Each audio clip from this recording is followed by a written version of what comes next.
Hey there, my name is Michelle Lapp and I am the Formal Gardens Gardener at Temple University Ambler Arboretum, and I'm here to show you my favorite tool. So when one of our student gardeners left, she had a bucket full of tools. She acquired them from former people that had worked at the Arboretum, and I went through the stuff and I'm like, what's this? And this is what I found.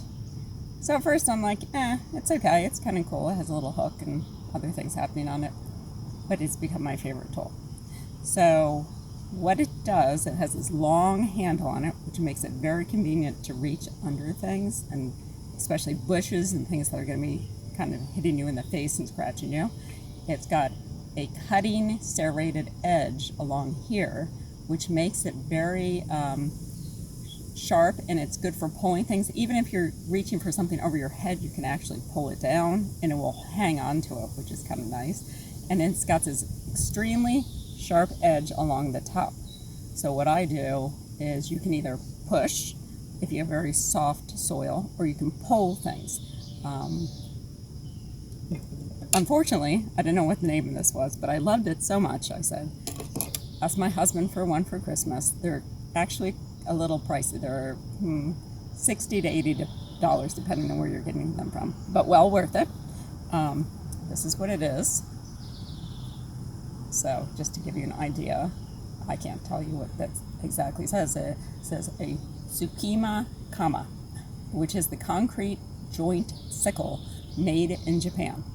So, but it is a great tool. So let me show you what it does.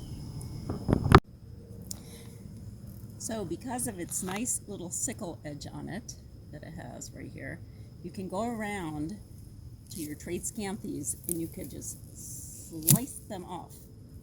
And that's how easy it is. You don't have to use a pruner or anything.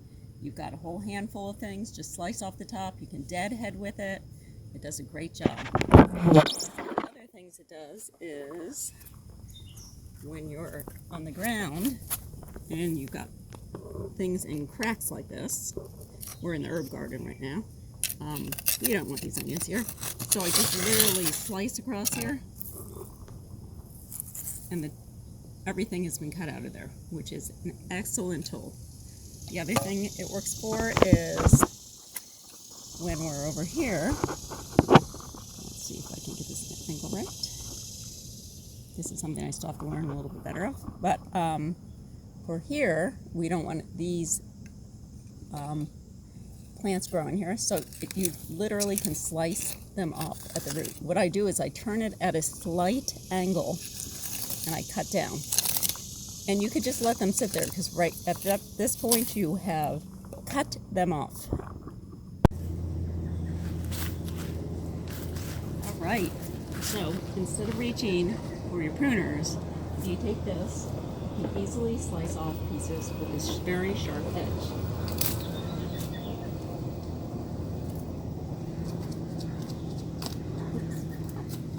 This one's a little thicker than I thought it was, but it does an amazing job. And while you're here, might as well clean up some of the mess around here. You can even do a little edging now, because it cuts straight into the earth. And you come back and you can just clean it all up. And that's it. This is my tool to have in your tool bucket. Have a great day.